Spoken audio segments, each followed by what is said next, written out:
I won't mention the reasons why, but instead I'll ask, what inspired you to become a horror author? Yeah, I mean, I was always writing something. Even as a little lad, I was into comic books. You probably remember the little comics that came in the back of your He-Man figures. They were some of the first comic books that I used to collect, and then got into things like Batman and Judge Dredd, and and then I used to draw my own little comics, and I used to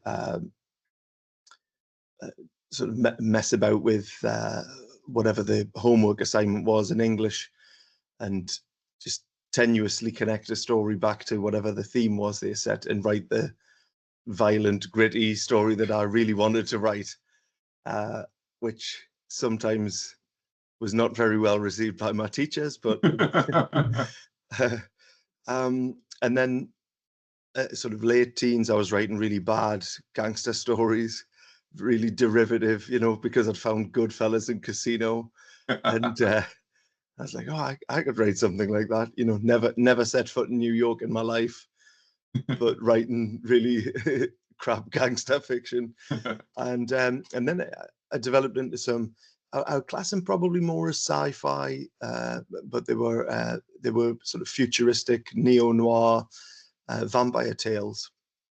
And I was thinking about this recently, and I think the roots of things like Dr. Blessing are probably in there, because it was sort of like vampirism as almost like a medical condition / super soldier serum type situation.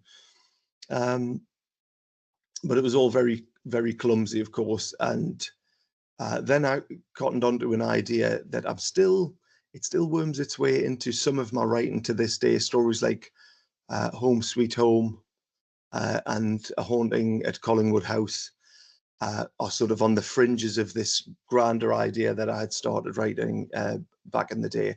And at that time, I wasn't really sure what this story was. Like, I didn't know what genre it would be. I didn't know if it was sort of like a dark fantasy or whatever. But I started reading some James Herbert books. I hadn't read horror as such. I'd read some horror comics. But my girlfriend at the time, she was really into like James Herbert. And I think it was probably the second or third book of his that I read was Creed. And there was something about that one that made me click. That thing that I'm trying to write over there, that's horror. That can be horror.